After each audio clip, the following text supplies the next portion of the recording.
दोस्तों अभी कुछ दिन पहले हमारे रिलेटिव ने कार खरीदी थी और हमने उनसे जब एक्सपीरियंस पूछा कि उनका एक्सपीरियंस कैसा है, तो उन्होंने हमें कुछ अच्छे पॉइंट्स बताए और कुछ उन्होंने नेगेटिव पॉइंट्स बताए। कुछ चीजों से वो खुश थे और कुछ चीजों से वो खुश नहीं थे।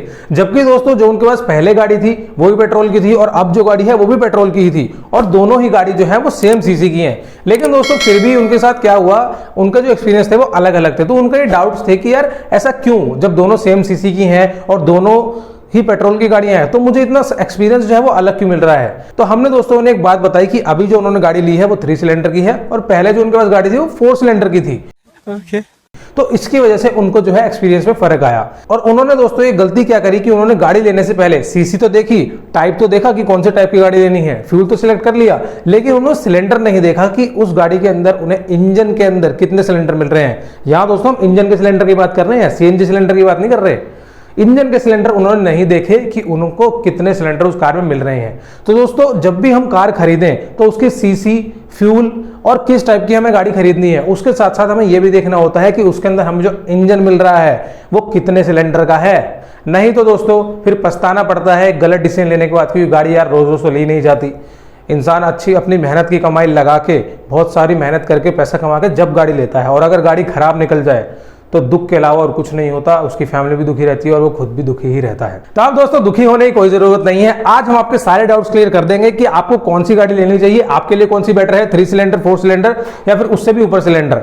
तो दोस्तों आज आपके सारे डाउट्स क्लियर हो जाएंगे, कोई भी टेंशन वाली बात नहीं है। उससे पहले दोस्तों कमेंट बॉक्स में बताएं कि अगर आप अभी एक गाड़ी ओन करते हैं तो कौन सी गाड़ी आपके पास है, कितने सिलेंडर की है और आप उससे सेटिस्फाई है या नहीं।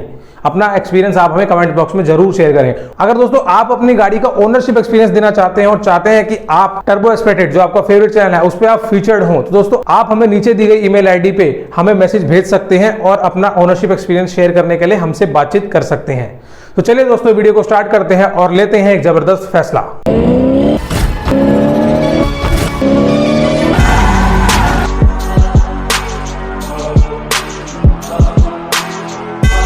तो दोस्तों सबसे पहले बात कर लेते हैं कि गाड़ी के अंदर सिलेंडर होता क्या है। अब दोस्तों गाड़ी का जो इंजन होता है उसके अंदर एक ऐसी असेंबली होती है, एक ऐसी हाउसिंग होती है जिसके अंदर हमारी पिस्टन मूव करती है, कंबशन होता है, जिसके अंदर हमारा फ्यूल बर्न होता है और हमें पावर जहां से मिलती है उसको बोला जाता है दोस्तों इंजन का सिलेंडर। दोस्तों अब जान लेते हैं कि एक इंजन किस तरीके से काम करता है। दोस्तों जैसा कि आपको पता है कि जो इंजन है वो मेजरली 2 टाइप्स के साइकिल में चलते हैं। वो 2 साइकिल्स हैं दोस्तों 2 स्ट्रोक और 4 स्ट्रोक इंजन।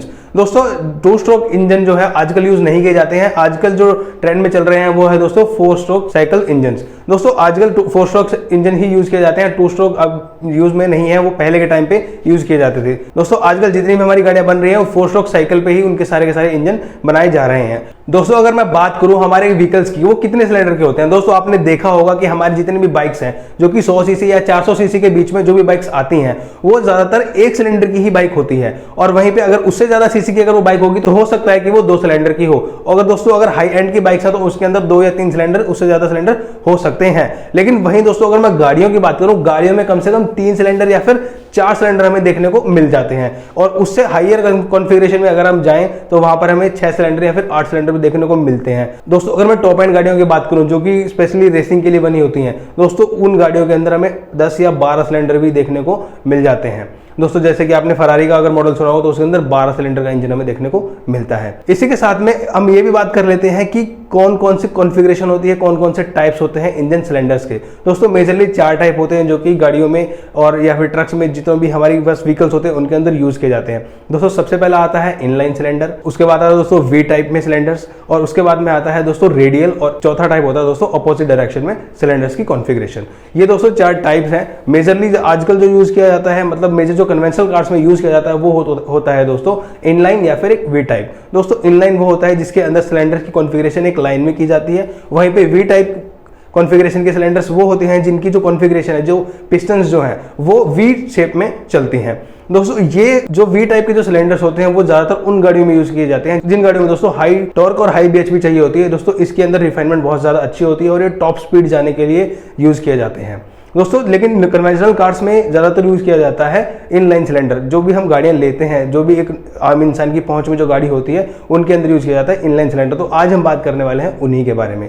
दोस्तों बात कर लेते हैं कुछ मेजर डिफरेंस के बारे में। जैसे कि आपको नाम से ही पता लग रहा है कि 3 सिलेंडर इंजन और 4 सिलेंडर इंजन। कहने का मतलब कि एक इंजन जिसके अंदर 3 सिलेंडर हो और वहीं पे 4 सिलेंडर हो, तो वो होगा 3 सिलेंडर और 4 सिलेंडर इंजन। दोस्तों आजकल जो भी गाड़ियां आती हैं, जो भी एक आम इंसान की या मिडिल क्लास या अपर मिडिल क्लास की रेंज में जो भी गाड़ियां होती हैं, दोस्तों उन सभी गाड़ियों के अंदर इनलाइन या 3 सिलेंडर या फिर 4 सिलेंडर इंजन यूज किया जाता है। दोस्तों आज हम बात करेंगे इन्हीं दोनों के डिफरेंस के बारे में। दोस्तों अगर मैं बात करूं पहले पॉइंट की, तो दोस्तों जो 3 सिलेंडर इंजन होता है, जैसे आपको पता है उसके अंदर 3 सिलेंडर होते हैं और उसके अंदर 4 सिलेंडर होते हैं। दोस्तों अगर मैं बात करूं मेजर डिफरेंसेस की, तो जो हमारा 3 सिलेंडर का जो इंजन होता है उसके अंदर क्रैंक के हर 120 डिग्री के एंगल पर हमें पावर डिलीवरी होती है। वहीं पे अगर मैं 4 सिलेंडर की बात करूं तो उसके अंदर हर 90 डिग्री पे हमें पावर डिलीवरी होती है। दोस्तों बात कर लेते हैं दूसरे पॉइंट की। दोस्तों 3 सिलेंडर इंजन के अंदर 3 सिलेंडर्स होते हैं, लेकिन जो साइकिल होती है वो 4 स्ट्रोक की होती है। इस वजह से दोस्तों क्या होता है कि 3 सिलेंडर इंजन के अंदर एक ऐसा टाइम होता है जिस टाइम पे जो क्रैंक है हमारी वो बिना पावर स्ट्रोक के घूमती है। एक ऐसा टाइम होता है जिसपे जो मोमेंटम की वजह से जो हमारी क्रैंक शाफ्ट है वो मूव करती है, जिससे दोस्तों थोड़ा पावर ड्रॉप या पावर लैग हमें फील होता है। वहीं पे दोस्तों अगर मैं बात करूं 4 सिलेंडर इंजन की, तो दोस्तों हर 90 डिग्री पे पावर डिलीवरी होती है, जिसकी वजह से इसके अंदर कोई भी पावर लैग नहीं होता और पावर डिलीवरी बहुत ही ज्यादा अच्छी हो जाती है। इसी के साथ दोस्तों अगर मैं बात करूं थर्ड पॉइंट की, तो जो दोस्तों जो 3 सिलेंडर इंजन की जो माइलेज होती है वो ज्यादा होती है, वहीं पे 4 सिलेंडर इंजन की माइलेज कम होती है। 3 सिलेंडर होने की वजह से इनका जो वेट होता है वो कम होता है और इनका जो साइज है वो भी कॉम्पैक्ट होता है। वहीं पे 4 सिलेंडर में एक सिलेंडर एक्स्ट्रा हो जाता है और कुछ कंपोनेंट्स एक्स्ट्रा होने की वजह से उसमें वेट ज्यादा बढ़ जाता है और थोड़ा सा साइज भी बढ़ जाता है। इसी के साथ दोस्तों एक और पॉइंट है कि अगर जो 3 सिलेंडर इंजन हमारा होता है, 3 सिलेंडर होने की वजह से इंजन का साइज कॉम्पैक्ट जब हो जाता है, तो उस कंडीशन में हमारा इंजन बे है, मतलब जो हमारे बोनेट के नीचे का जो हिस्सा है वो भी थोड़ा सा कॉम्पैक्ट हो जाता है, उसको भी जगह कम मिल जाती है।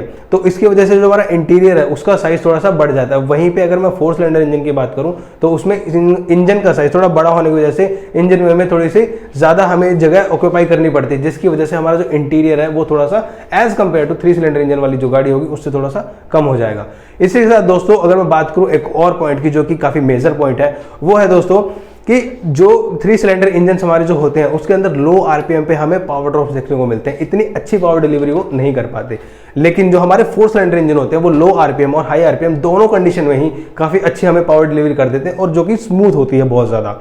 दोस्तों आजकल काफी सारी कंपनियां ऐसी टेक्नोलॉजी लेकर आ रही हैं जिससे कि 3 सिलेंडर इंजन भी 4 सिलेंडर इंजन से कोई बराबर या फिर उससे भी ज्यादा पावर डिलीवर कर देते हैं। दोस्तों इसके बारे में हम लास्ट में बात करेंगे। दोस्तों इसी के साथ में एक और मेजर पॉइंट है जो कि आपको बिल्कुल नहीं मिस करना चाहिए, वो है दोस्तों कि जो 3 सिलेंडर इंजन होता है वो थोड़ा सा नॉइजी होता है, वो इतना ज्यादा रिफाइंड नहीं होता है। जैसे कि मैंने आपको स्टार्टिंग में बताया था 120 डिग्री एंगल पे उसके अंदर एक पावर स्ट्रोक हमें देखने को मिलता है और एक जगह ऐसी भी होती है जहां पर हमें पावर का लैग भी हमें देखने को मिलता है। दोस्तों इस वजह से क्या होता है कि जो इंजन की रिफाइनमेंट होती है वो इतनी अच्छी नहीं होती है, लेकिन वहीं दोस्तों जो 4 स्ट्रोक इंजन होता है उसके हर 90 डिग्री एंगल पे हमें पावर स्ट्रोक मिलता है, तो इसलिए वहां पे स्मूथ हो जाती है। तो इस वजह से दोस्तों जो नॉइस है 4 सिलेंडर इंजन की वो भी बहुत कम हो जाती है और उसके अंदर रिफाइनमेंट भी हमें A1 देखने को मिलती है। अब दोस्तों आ गई है फैसले की घड़ी कि यार जान तो लिया कि दोनों में फर्क क्या है, लेकिन हमारे लिए क्या अच्छी बात है। तो दोस्तों यहां पे ना कोई भी फैसला हम आपको नहीं दे सकते। अब आप सोच रहे हो यार क्या बेवकूफ बना रहे हो, इतनी देर पका दी और फैसला भी नहीं दे रहे। लेकिन दोस्तों सुनो, पहले बात, फैसला ना देने का रीजन दोस्तों ये है कि 3 सिलेंडर के अपने बेनिफिट्स हैं, 4 सिलेंडर के अपने बेनिफिट हैं। अगर हम अपने राय के हिसाब से बताएं, अगर आपको सिर्फ माइलेज चाहिए मेनली, मतलब माइलेज आपका मेन कंसर्न है, तो दोस्तों आपको एक 3 सिलेंडर इंजन वाली गाड़ी चूज करनी चाहिए, क्योंकि उसका mileage as compare to 4 cylinder engine अच्छा ही होता है। और वहीं दोस्तों आपको रिफाइनमेंट चाहिए, मतलब आपको एक साइलेंट इंजन चाहिए और बेटर पावर डिलीवरी चाहिए, माइलेज से आपको कोई फर्क नहीं पड़ता, तो दोस्तों आपको एक 4 सिलेंडर कार प्रेफर करनी चाहिए। और दोस्तों 3 सिलेंडर और 4 सिलेंडर कार में थोड़ा सा ये फर्क आता है कि थोड़ा सा कॉस्टिंग का भी फर्क आ जाता है, क्योंकि 3 सिलेंडर में ऑब्वियसली कंपनी को इंजन जो है थोड़ा सा सस्ता पड़ता है एज कंपेयर टू 4 सिलेंडर। तो दोस्तों दोनों ही इंजन दोस्तों अपने अपनी जगह कुछ फायदे रखते हैं, कुछ नुकसान रखते हैं। हमने दोस्तों आपको फायदे और नुकसान बता दिए। अब आपकी जो प्रेफरेंस है, अगर माइलेज आपकी मेन प्रेफरेंस है तो आपको एक 3 सिलेंडर इंजन प्रेफर करना चाहिए, और अगर आपकी प्रेफरेंस है रिफाइनमेंट कि नहीं यार मुझे एकदम साइलेंट गाड़ी चाहिए, यार मेरे को थर थर थर थर थर घर पसंद नहीं है, तो आपको दोस्तों ऑब्वियसली 4 सिलेंडर ही लेना चाहिए। भले ही उस पर आपको थोड़ी सी माइलेज कम मिले, बट आपको रिफाइनमेंट अच्छी मिलेगी, आपको एकदम साइलेंट एक्सपीरियंस मिलेगा। और साथ ही साथ पावर डिलीवरी भी आपको अच्छी मिलेगी।